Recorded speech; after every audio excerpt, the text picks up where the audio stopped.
दिल्ली की सर्द रातों में भी आरव मल्होत्रा का दिल पत्थर सा ठंडा था। कामयाबी उसके लिए सबसे बड़ी चीज थी और प्यार उसके लिए यह बस एक बेवकूफ़ी थी जो लोगों को कमज़ोर बना देती थी। दूसरी तरफ थी जानवी वर्मा, एक ऐसी लड़की जो अपने सपनों के लिए किसी भी हद तक जा सकती थी। वह प्यार को सिर्फ महसूस नहीं करती थी, बल्कि उसे जिए बिना रह भी नहीं सकती थी। लेकिन जब प्यार इन दोनों के दरवाजे पर दस्तक देता है, तो हालात कुछ ऐसे करवट लेते हैं कि उन्हें हर हद पार करनी पड़ती है। आरव और जानवी की मुलाकात एक कॉरपोरेट इवेंट में होती है।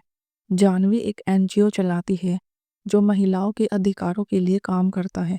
इवेंट में जब आरव एक प्रोजेक्ट में फंडिंग देने से मना करता है, तो जानवी गुस्से में आ जाती है।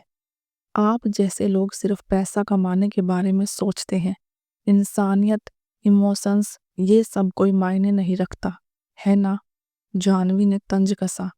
आरव ने ठंडे लहजे में जवाब दिया, इमोशंस से बिजनेस नहीं चलता और पैसा इंसानियत से बड़ा होता है। दोनों के बीच तीखी बहस होती है, लेकिन जाने अनजाने एक अजीब सा आकर्षण भी पनपता है।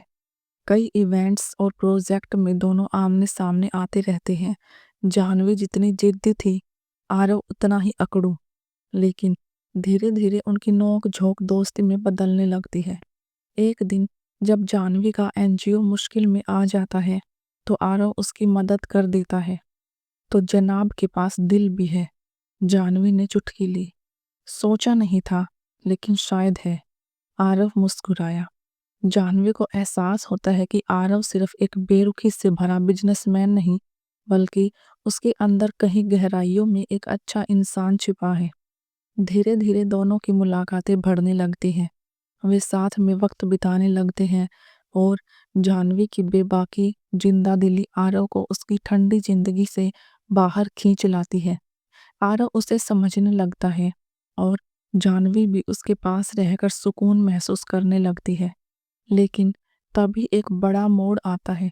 जानवी की शादी तय कर दी जाती है। जानवी का परिवार परंपराओं को मानने वाला था। उन्हें लगता था कि प्यार में कुछ नहीं रखा और शादी सिर्फ समाज की रजामंदी से ही होनी चाहिए। जब जानवी ने विरोध किया, तो उसके पिता गुस्से में बोले, तूने अगर हमारे खिलाफ जाने की कोशिश की, तो इस घर से तेरा कोई रिश्ता नहीं रहेगा। जानवी अकेली पड़ गई थी, लेकिन जब आरव को यह पता चला, तो उसके अंदर बेचैनी बढ़ गई।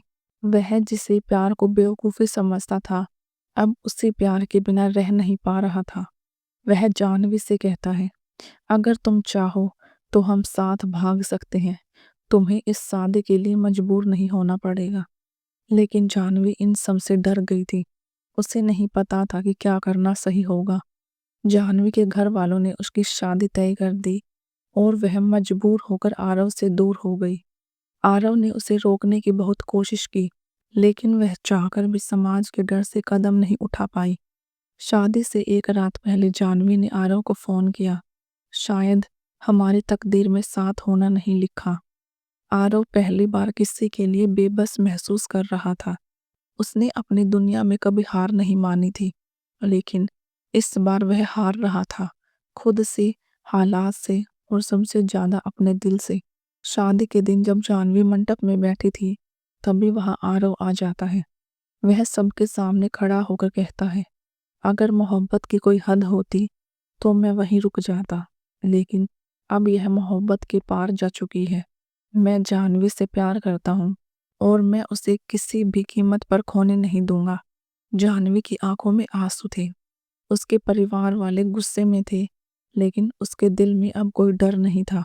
वह उठी, आरव का हाथ पकड़ा और कहा, अगर प्यार के लिए मुझे हर रिश्ता तोड़ना पड़े तो मैं तैयार हूँ, क्योंकि सच्ची मोहब्बत किसी मंजूरी की मोहताज नहीं होती। जाह्नवी ने समाज और परिवार की हर बंदिश को तोड़कर आरव का हाथ थाम लिया। वे भागकर कोर्ट मैरिज कर लेते हैं। शुरुआत में उनके सामने कई मुश्किलें आती हैं। जाह्नवी का परिवार उससे रिश्ता तोड़ देता है। आरव के बिजनेस को भी नुकसान झेलना पड़ता है, लेकिन धीरे धीरे वक्त सब कुछ ठीक करने लगता है।